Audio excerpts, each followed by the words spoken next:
Well, hi there, racing fans, and welcome to another edition of Winning Ways, where Laff and I am in the hot seat again, and we've got a very hot seat today. We've got emails. I know a lot of you enjoy the emails out there.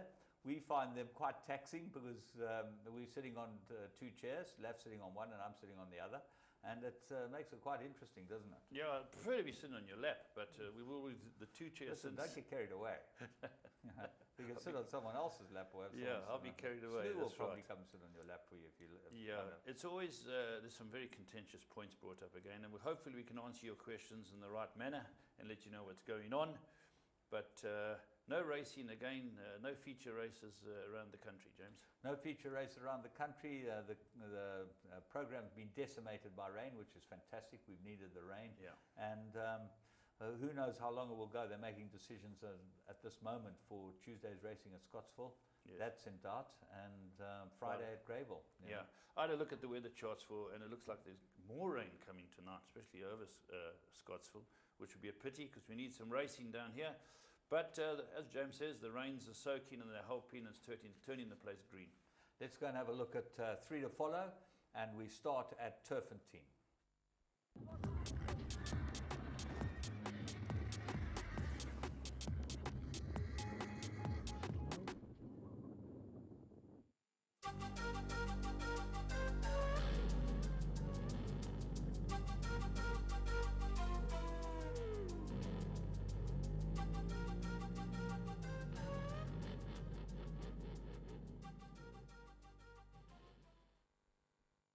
Well, the first one we kick off with is Turfentine. We had midweek racing at Turfentine, and there were 3 very good races, Progress Plates and Pinnacle Plates, that saw the 3-year-olds step out again. And we pick up the first one at Turfentine. We saw Alec Laird's horse remain unbeaten, Chikeli. Let's go and have a look at this one. Yeah, this is interesting racing. You know, it's owned by Chesty Wolfart and Michael Datums. Sorry, the two of them they owned the mother, and the mother, Philippa Johnson, I think won a Group 2 with Paul Devlin when it was trained by Michael de Kock. This is with Alec Laird, and it shows good speed. After a slightly sluggish start, it's out in front in the yellow cap. Your main rival is way back, and that is in the blue silks, right of screen now. Yeah, he's by Gray's Inn, this horse. He looks like he'll go much further than this. He won his first race convincingly, first start. Now he stepped up in company, and he took on Willow Magic, which was racing one on the right-hand side of your screen in the blue colours, now just tucked in behind them. And Willow Magic, arguably one of the best 2-year-olds in South Africa last year. He was right there with the best from bad draws. So this horse beating Willow Magic 4.5 lengths isn't convincing. That's right. It was a superb win. The horse draws away. Willow Magic comes through with Tiger's Territory. There's a short head between them, and they run cracking good races. Just have a glance over at the back, down the inside. The horse who runs fourth has come from tailed off. That's Heart of a Lion, who's going to have a good season. But let's not take away from the winner, James. Superb performance. I think the ground was testing, and I think that this is a horse that really will go place. And we'll move on to the next one. Is Destiny Driven at Durbanville. In the Ulster colours, Brandon Morganrood rode it for Joey Ramsden, and obviously not fancied, but a very, very impressive little run. This was the stable companion of Joey's, won the race. Let's go and pick up Destiny Driven, draw 1. Yeah, you'll see it down the inside, as you say, in the famous Ulster silks. Slightly sluggish, and the grey horse gets across to get ahead of it. Now, he just loses a little bit of position, this horse, Destiny Driven, and for a debut run, it's not a bad run for this Durbanville track. As you say, James, Rio Branco, the stablemate, wins a very good race with Greg Sheen. But this horse is just starting to pick it up a tad. Well, yeah, what is interesting is, funny enough, that was a problem with the filming that we downloaded. What is interesting is you'll see this horse, the last 200, gets into the race, but actually has nowhere to go. He does go down the inside here. He turns into the straight. He looks like he's under pressure. Morganrood puts him in the race, gives him a chance to go on, but the 2 horses on his outside, the red colours and the grey, really do him in the last 200. And watch him now. He starts to lengthen up, and looks like he might have a gap here. He might be able to quicken up. Yeah, that's right. He's definitely gets into the race here. Yeah, he In fact, certainly does. the blue horse, here's the grey on his right-hand side as you look at it, and the crabbier horse in front of him.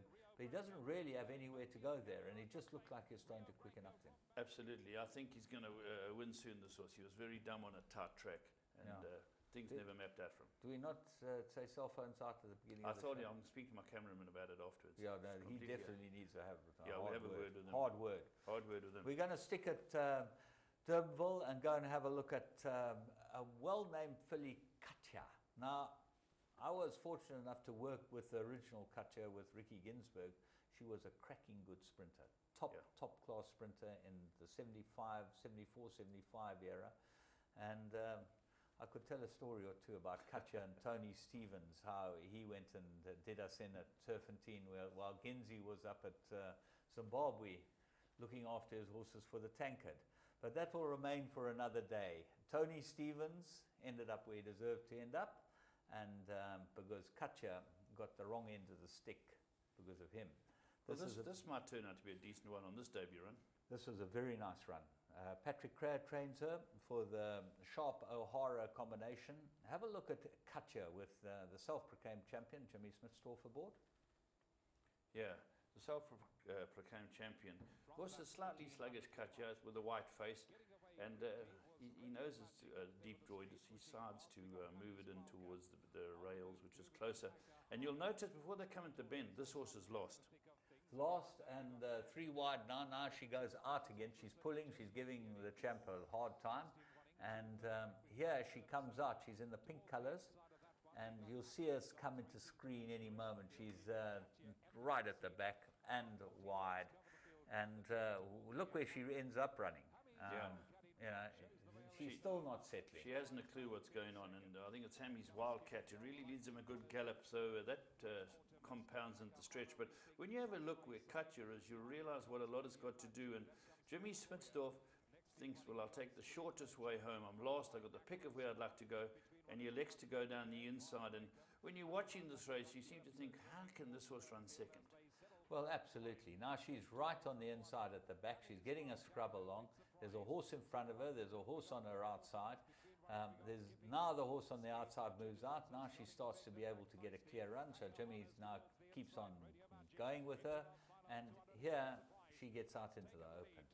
And I think this is a fabulous run from very, very green filly. She ends up running second. And I think there's some quite nice maidens in this race. You know, there are a couple that have been knocking at the door. Yeah, this can't take long to win. Just a penny will drop and it'll be the way it ran on. The way it ran on. One to follow, definitely. Definitely one to follow. Well, those are 3 to follow. We're going to go and have a look at Blast from the Past, and we're going to look at Nijinsky, arguably the greatest horse of the 20th century in Europe. Nijinsky only fluffed his lines when he had a terribly hard season, but let's go and have a look at the early part of his career.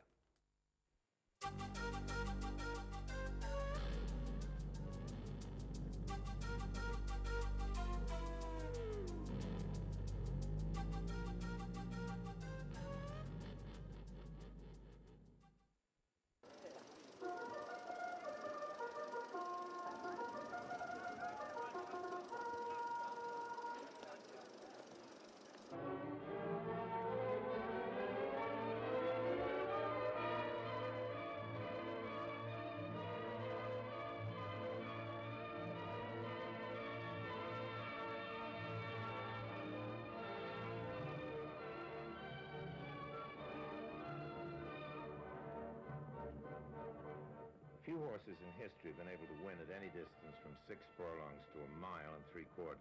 Each distance needs different qualities. The Triple Crown is the supreme test of greatness. After the Derby, and for some time afterwards, I didn't even consider advising Mr. Engelhardt to run the horse in the Ledger. And now up comes Nijinsky with Melody Rock and Bedeville. These are the last 3. The 1970 St. Ledger, the final race of the English Triple Crown. And so any moment now, the 1970 St. Ledger will be run. Under starters' orders. They're off. With Rockroy just a little bit. Rarity and Windamus are the first to show in front. Rarity and Windamus, followed by King of the Castle. Earlier in the year had decided that I would forego the thrill of attempting for the 3 classic wins, Triple Crown.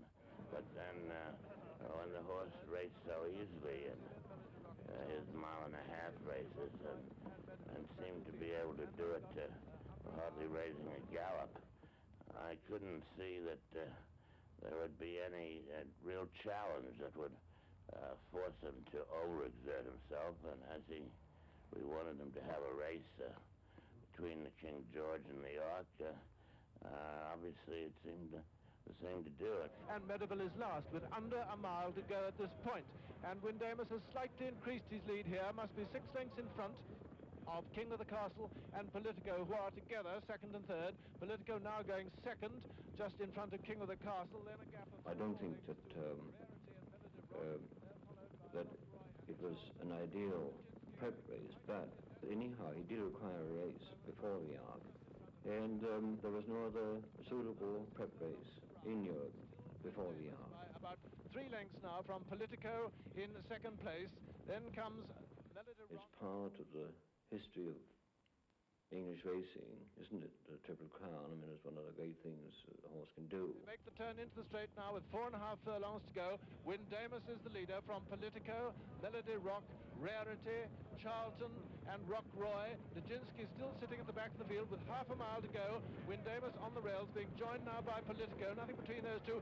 Charlton running on very strongly now, coming up on the outside. Windamus has dropped out of it. With 3 furlongs to go, it's Politico and Charlton, with Nijinsky now moving up just behind Charlton, and Medeville is up there on his outside with 2.5 furlongs to go.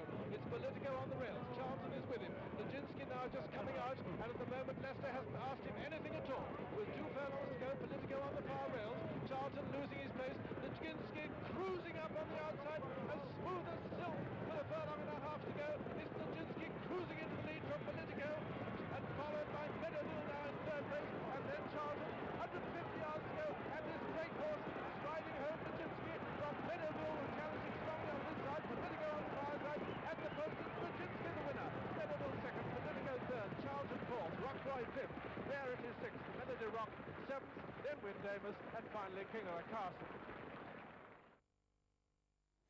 Triple Crown winner Nijinsky, and Lester Piggott, I marvel at the way he rode a horse. He sat so still, and he just didn't know how much he had. I don't think he had much to come, 100 to run, but he just nursed his horse through. You know, there was one thing in common between him, the owner, and the trainer. Yeah. They all needed subtitles. I could barely understand what they were saying. You know, they've all mumbled their way through. All geniuses. Yeah. You know, Charlie Engelhard was a very, very wealthy man, and obviously O'Brien, a sensational trainer.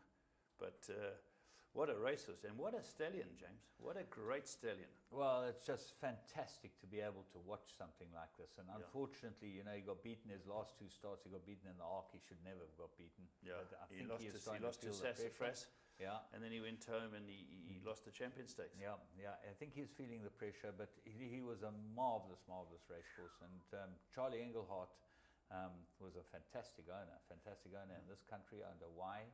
Did you win? O'Brien went overseas. He went to Canada, E.P. Taylor's farm, to go and have a look at a Rebo colt. Yeah. And he spotted Nijinsky. Yeah, and he bought him. He said, "Can I have this one instead?" And you know, look at the rest. They say is history. Great racehorse, great stallion. You know how many great horses. How many Derby winners that have come from Nijinsky. Fantastic. Yeah. Well, he's a superb sideline, just unbelievable sideline. Let's go and have a look at the Plum of the Week. Hope you enjoyed that little insert.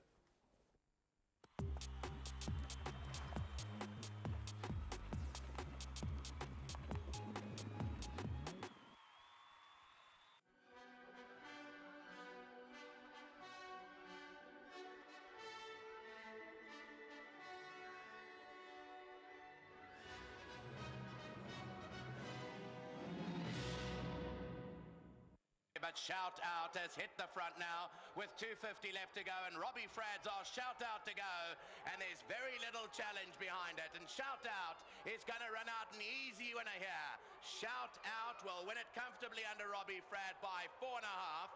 Second Crystal Arrow, Track the Crowd third, Madame Arabia, then Elusive Delage.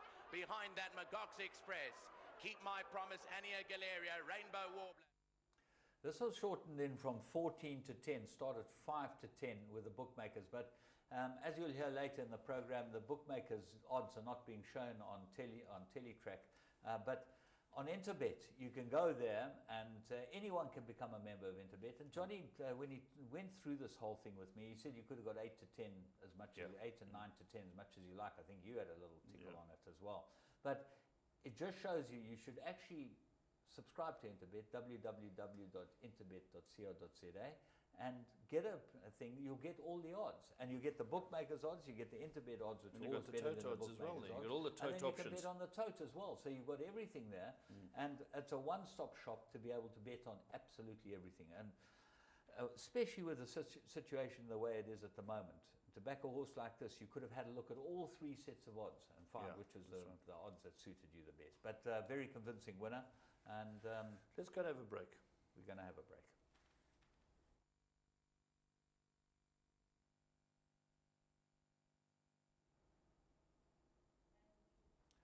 Well, we're back from a little racing that you would have watched elsewhere, and we're going to have a look at our current affairs.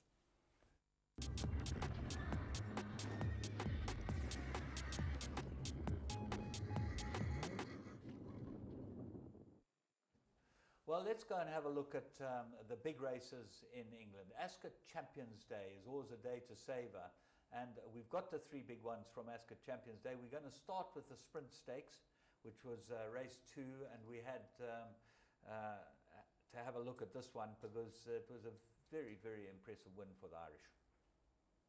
Group. They are headed by Jack Dexter with Marek in the noseband. Also in that group is Victoria. They're being tracked through by the white cap of Hawkeye. The new Humidor, after missing the break, is well behind. Over on the far side, Sirius Prospect leads Heaven's Guest there. It's Hoofit passing halfway with Slade Power travelling strongly in second place. Away to the left-hand side, Sirius Prospect not that far away. Jack Dexter beginning to improve smoothly on the near side with Victoria. Marek has work to do. Out in the centre of the racecourse, Slade Power's moved through to lead from Sirius Prospect. Hoofit and Racy, Jack Dexter and Victoria doing best of the stand-side group. Jack Dexter coming home strongly. Slade Power out in the centre of the racecourse. Jack Dexter now in full cry under the near side rail. Jack Dexter getting to Slade Power. The two of them have it between them. Slade Power, when joined, finds more. Jack Dexter struggling to get by. Slade Power, all heart, all out, wins. Slade Power got home. A brave success from Jack Dexter. The two were clear. Close for third place then between Hoofit and Victoria, who well, this was the race that Shay was supposed to run in, but he's on his way to Dubai. But Slade Power is by Dutch Art, and he's been a very good horse, but I think Shay would have had his measure. I would like to think so, but he showed great resilience there when he was tackled on the outside fence, and he looks to be a very good horse. Very similar colours to Michael de Cox.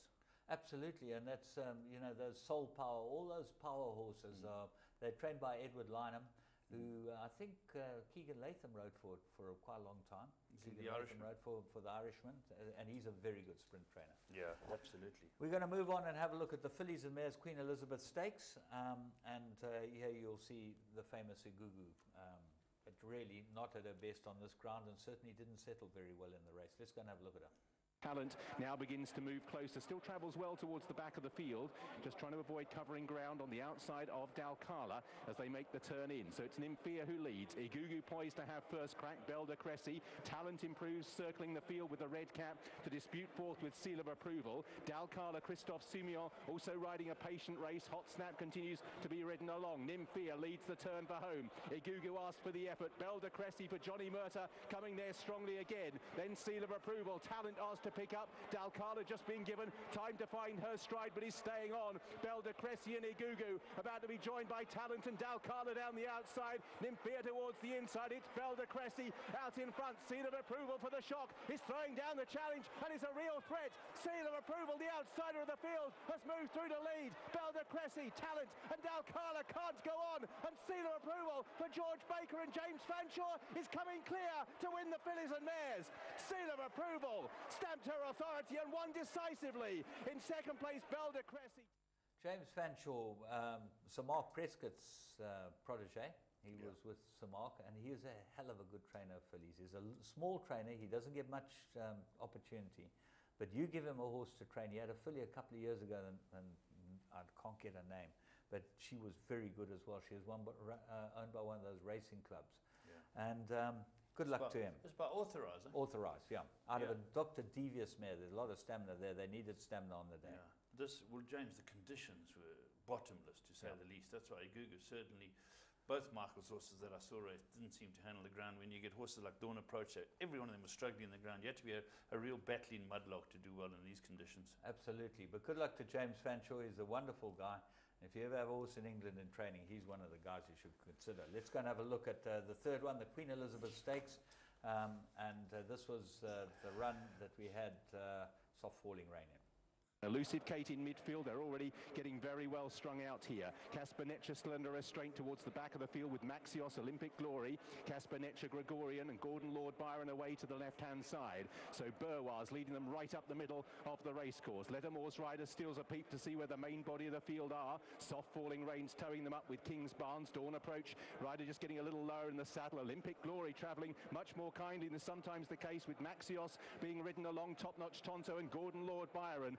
Burwaz now flat out with Lettermore. Dawn Approach angles out to get a sight of the lead. Top-Notch Tonto running a blinder. Then King's Barnes. Olympic Glory angles out for a challenge as well. Top-Notch Tonto out in front with King's Barnes. Dawn Approach now flat to the boards. Olympic Glory squeezing through the gap, and Elusive Kate stays on.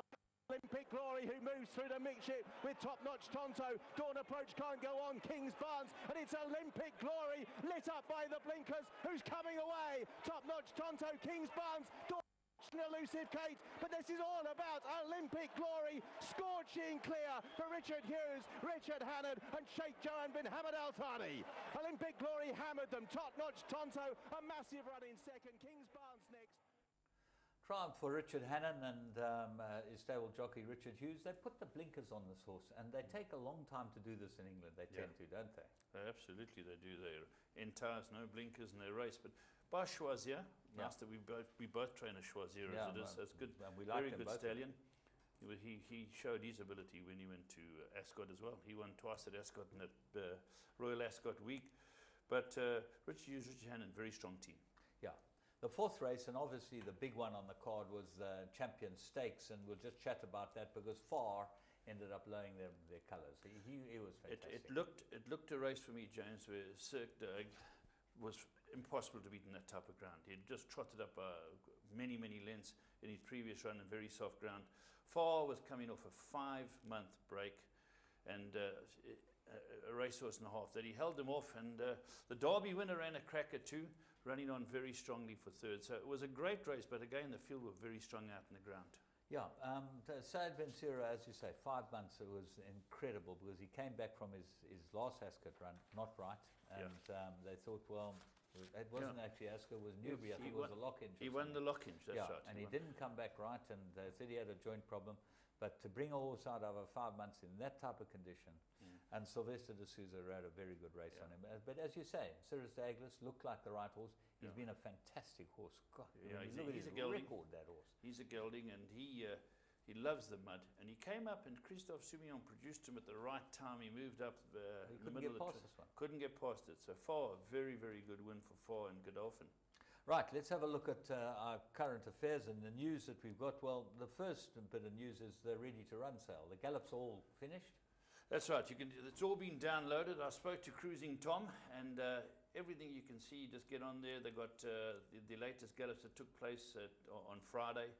Every bit's been downloaded. You can go on the net and have a look at all those gallops. The horses will be arriving up at the complex from Wednesday on. You can view them. So a wonderful crop of well-bred horses coming from all going for a big angles. Stake, eh? $3 million bucks is a lot of money to be going for. With it's a huge lotto. This I love the concept because you know anything can win it. There's 240 horses on the catalogue. You're going to end up with 30 or 40 that can get into the race because they will have run and won. Take your chances. You got to have a crack at this one. It's some really nice horses, and well done to all the breeders who've sent their horses up to the sale. And as we say, you can view them from Wednesday. Get on the net. You can see all those gallops. Pick out the horses that you like. Pick out the horses that you fancy the breeding of, and you can have a look at the actions. And it augurs very well, and it should be a top sale. Right, well, the big one in Australia is the Melbourne Cup, and we're going to the Caulfield Cup, and we saw that horse Faulkner win the Caulfield Cup. Now, he's a 6-year-old by reset. He's got a pretty obscure pedigree, but he's owned by Lloyd Williams, the famous Lloyd Williams, gambler, owner, never won the Caulfield Cup, and this held on to beat Dandino. Dandino's very good horse. Dandino, Marco Botti's horse, has gone down there. Well, he must be going for the big one. He is. He won the American St. Ledger. Now, I never heard of an American St. Ledger, but it must be... Certainly not a sprint. St. Ledger is, funnily enough, the oldest race in England. Yeah, well, it's not the oldest race in America. No, not the St. Ledger, that's right. So it looks like they're building up to a very, very big Melbourne Cup this year. But again, as we've alluded to, James, will the Aussies win it? They can't beat the overseas Raiders. Will come and give them carrots again, those poor Aussies. But let's move on and have a look. Intello's going to stud at Cheveley Park. Dawn Approach, who we saw a race, has been retired. Yeah. Very, very good horse. And we saw him struggle on that ground to run forth. And on a really sad note, we'd like to mention the passing of Cyril Naidu, an ex-trainer here from Natal, who died over the weekend or Saturday morning, and condolences to his family and his friends. And Moga Pillay phoned me up to tell me about it, and he had been trying to get himself back into the racing game. So it's a sad blow, and our thoughts are with his family. Our thoughts are with his family. We're going to move on and have a look at your call.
Right, well, as promised, we're going to go to the emails, and the first one we get is from Reese Govender. Now, this is quite a long email, and I'm just going to give you the nuts and bolts of it. It's about Com Naidu stables in Reinkiesfontein, and he's had to vacate because he had no lease, and he was subletting, and that's not allowed in terms of the law.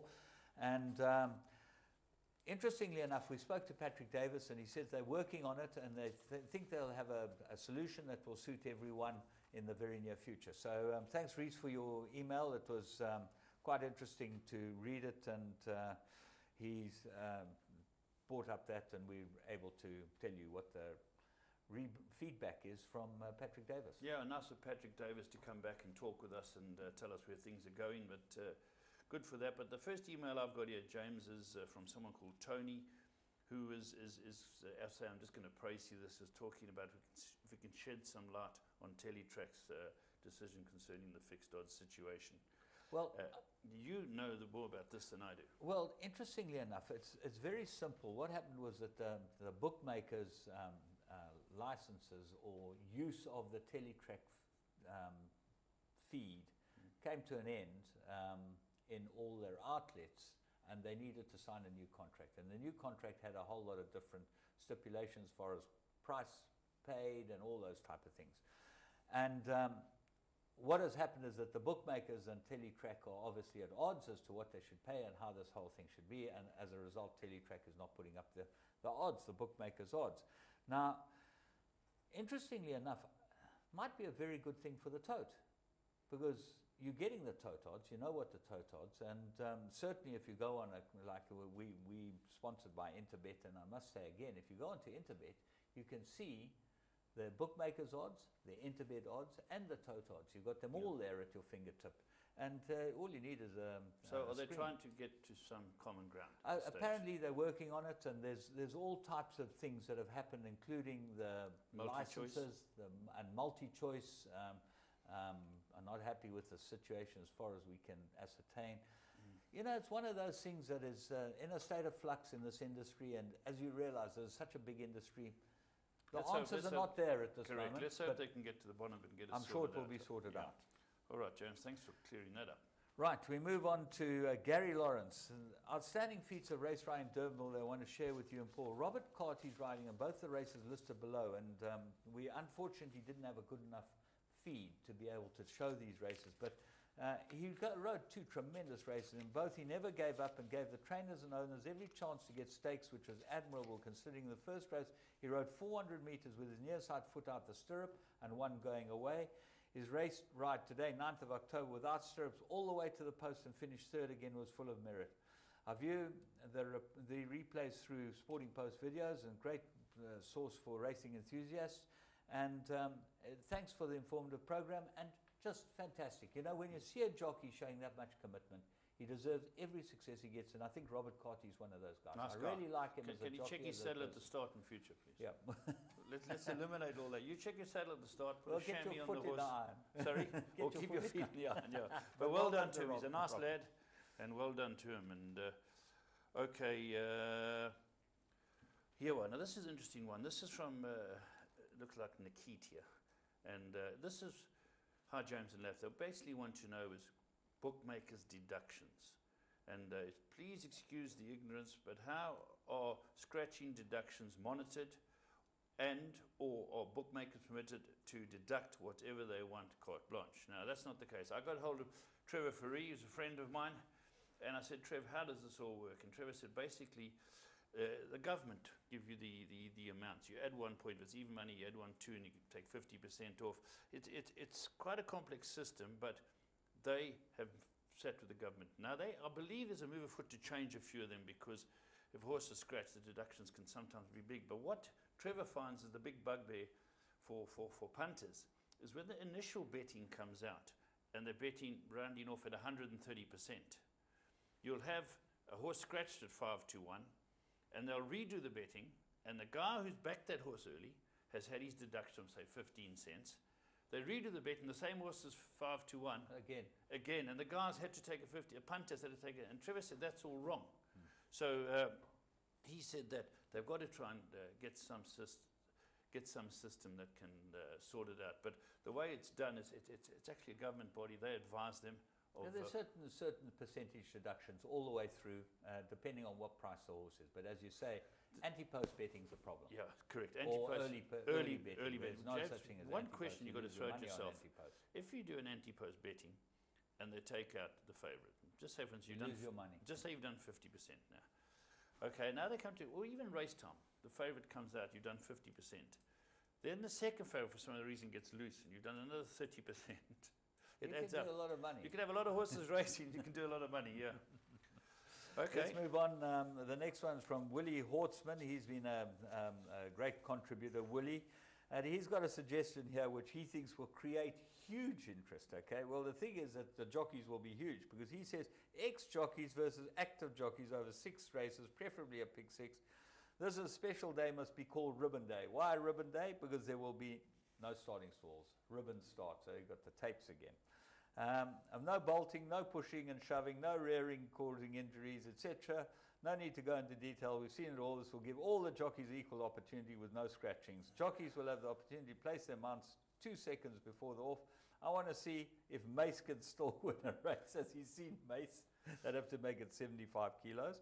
Let's invite Basil to come over and show us what he's still at. Well, the catch weights we could have.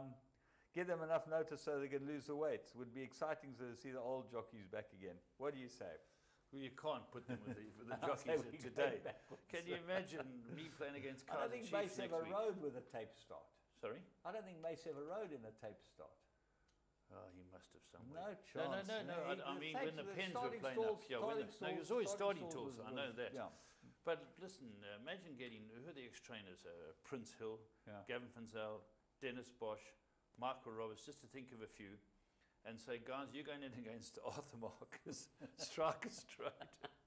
You know, Sean Cormack, Andy Dalpesh, Kevin Shea, and they'd have no chance, absolutely no chance. It's a 5-tree, James. Okay, well done, Willie. Nice 5-tree. Okay, here's another one that you got more answers than I have about, and this is from Nicole. Nicole Schoen said, I'm an avid watcher of your show and have been a racing enthusiast for many years. A couple of weeks ago, you spoke of hurdle racing and Nigel Riley. Do you have any idea what has happened to Nigel since he stopped training?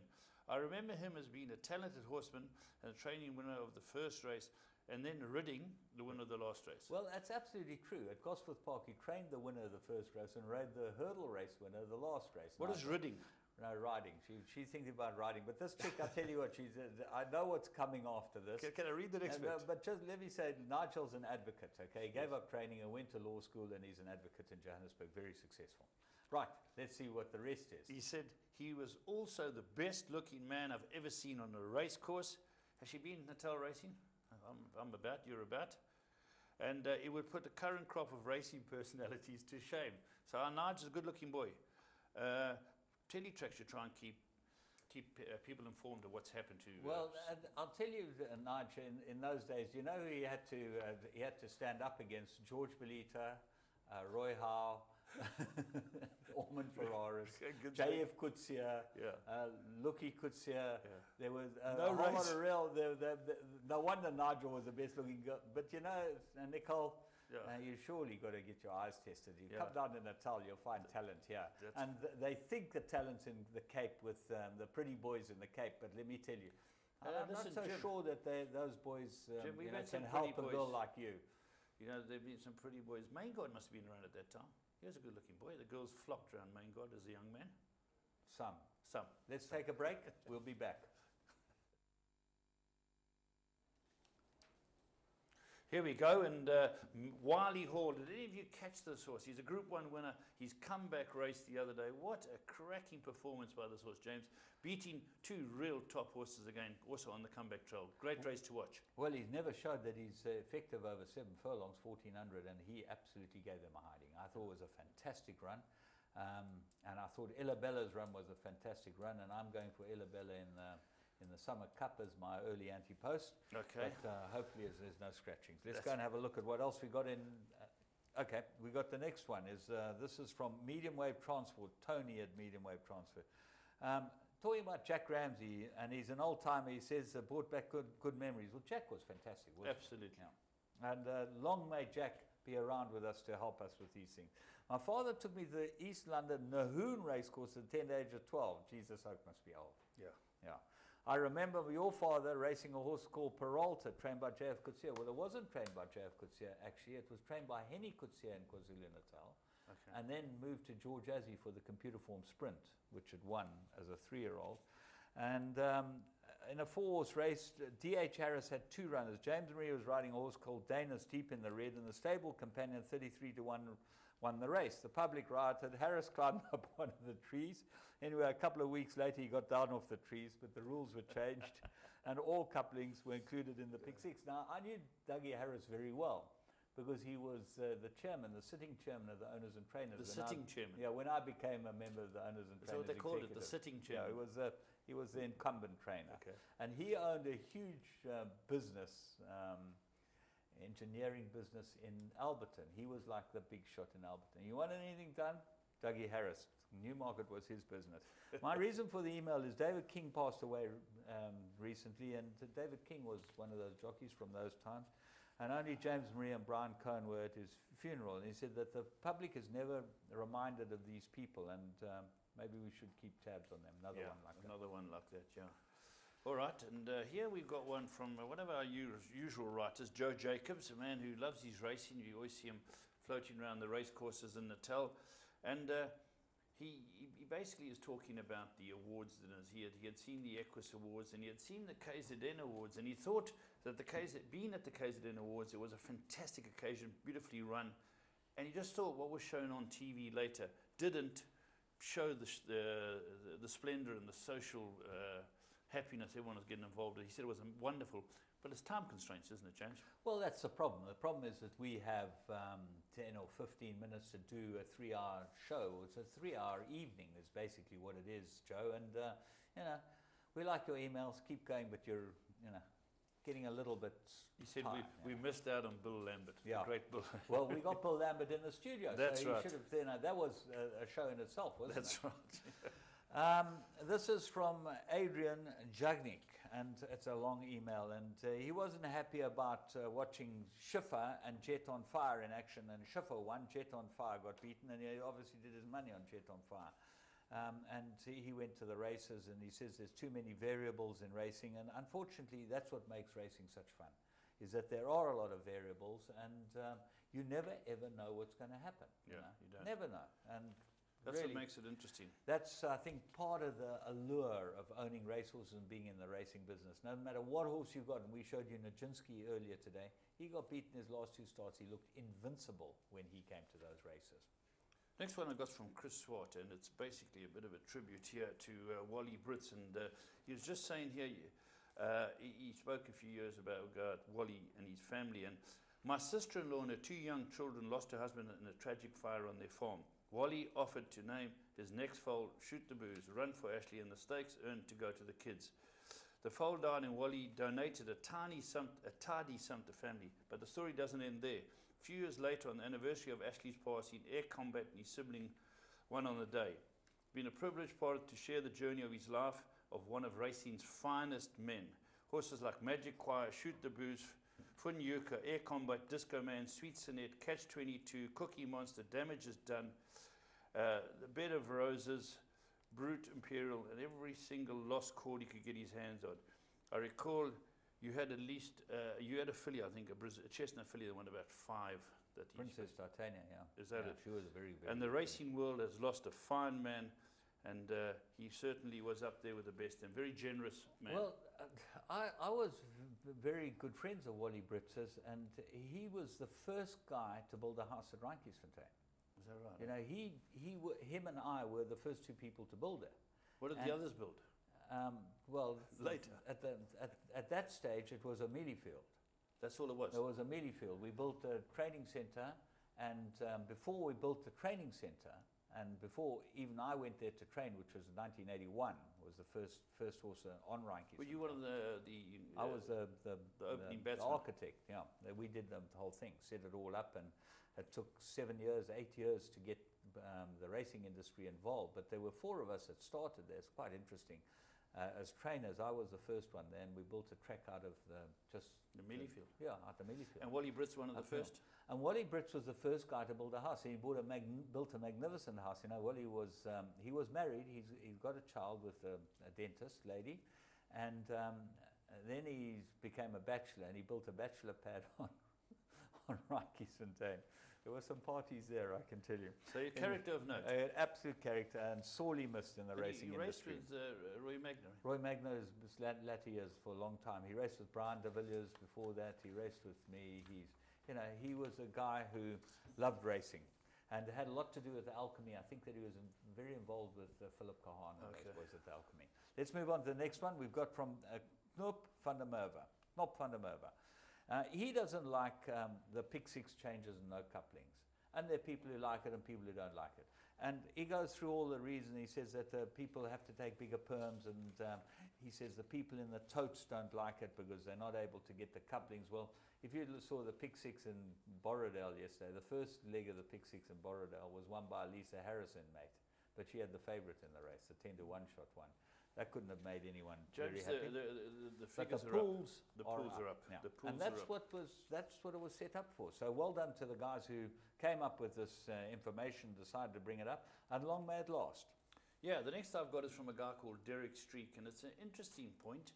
And his point is, James, one I'd like you to answer as well, that if a horse comes out of the gate slowly, or the pen opens slowly, or whatever, and the horse runs unplaced, basically nothing's done.